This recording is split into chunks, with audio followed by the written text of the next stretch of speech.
Hello everyone. Today we're diving into the intriguing realm of Taoism. We'll uncover what Taoism is all about in a simple and engaging way. Get ready to explore the Tao, Wu Wei, Yin and Yang, and Qi with us. It's a journey of discovery you won't want to miss.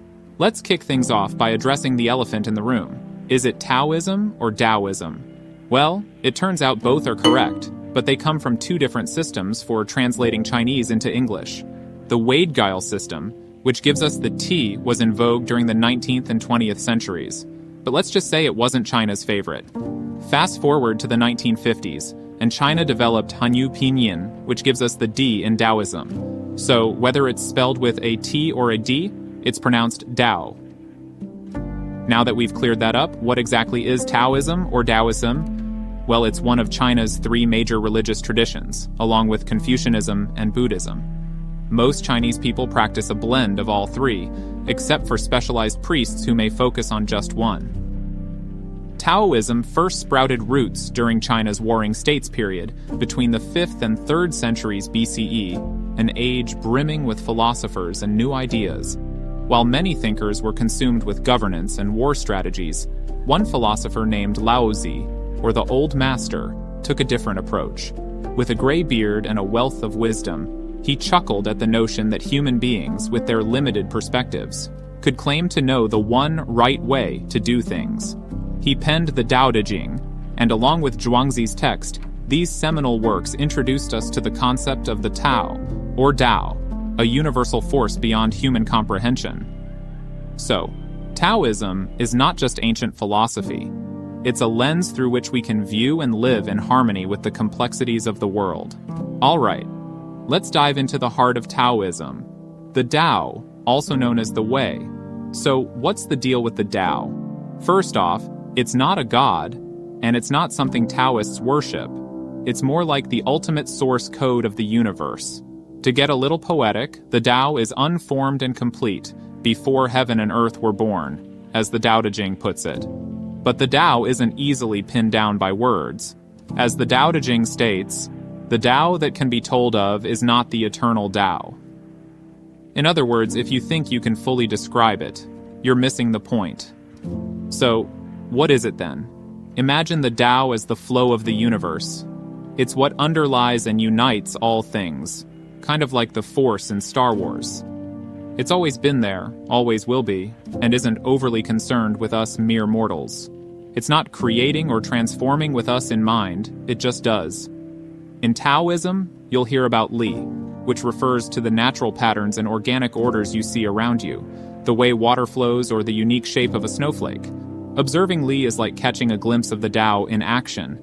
It's the universe taking care of itself in a rhythm that's consistent, ever-changing, but always in a way that makes sense. But here's the kicker. The Tao defies linguistic shackles. Our human language is limited based on our narrow perspectives, and the Tao is beyond that. It's like trying to capture a river in a bucket. Good luck with that.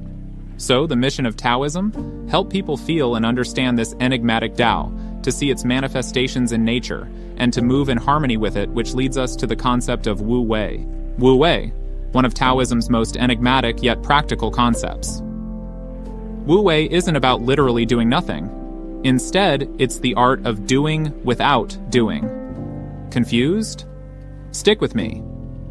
In essence, Wu Wei is about not forcing things or acting against the natural flow. Imagine you're in a river. You can either paddle against the current and exhaust yourself, or you can let the stream guide you effortlessly.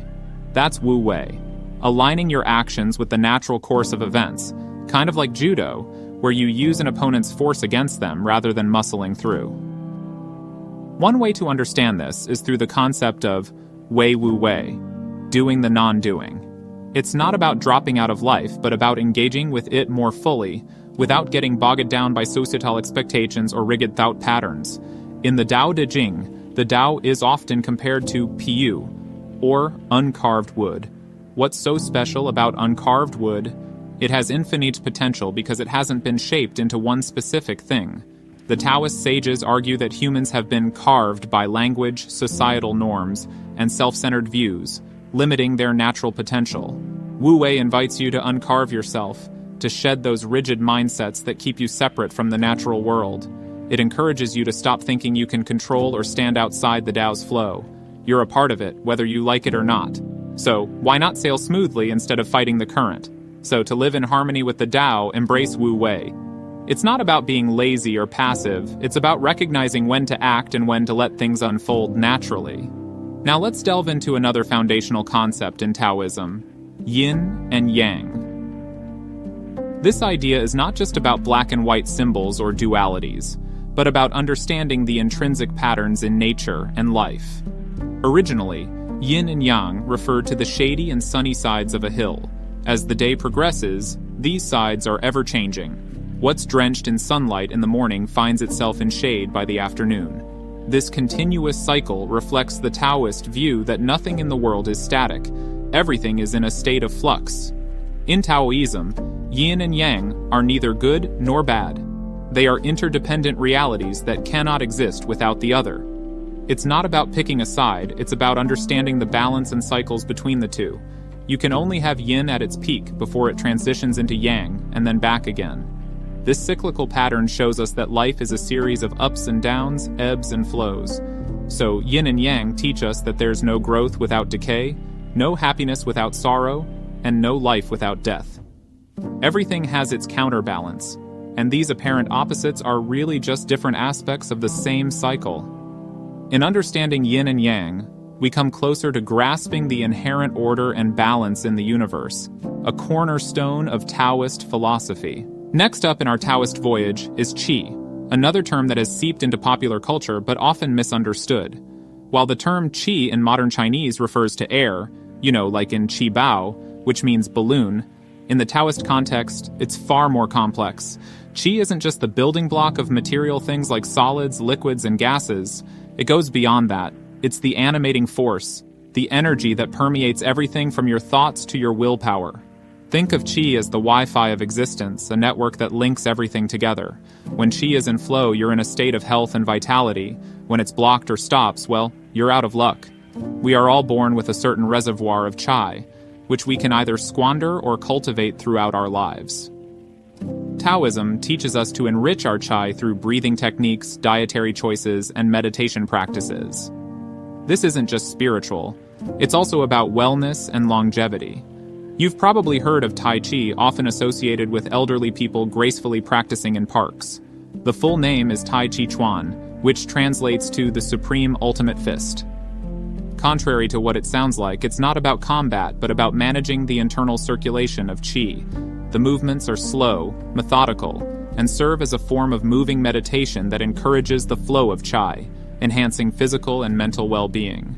And yes, Taoism also includes a celestial hierarchy, complete with gods and goddesses, and there are rituals aimed at communicating with them. Much like you'd reach out to a specific department in a government for a particular issue, Taoist practitioners seek guidance from a variety of celestial figures depending on their needs, from health to marital bliss. So to wrap up qi, it's not just air or energy. It's a complex tapestry that connects the physical and metaphysical aspects of the universe. In Taoism, understanding and harnessing your qi brings you closer to harmony with the Tao, making you a part of the grand interconnected web of existence. As we wrap up our exploration of Taoism, I hope you found this video helpful and interesting. If you enjoyed it, please consider subscribing to our channel. Your support is important to us, and it helps us keep making simple and insightful videos like this one. Thanks for watching, and if you liked what you saw, don't forget to hit that subscribe button. Until next time, keep discovering the wisdom of the Tao.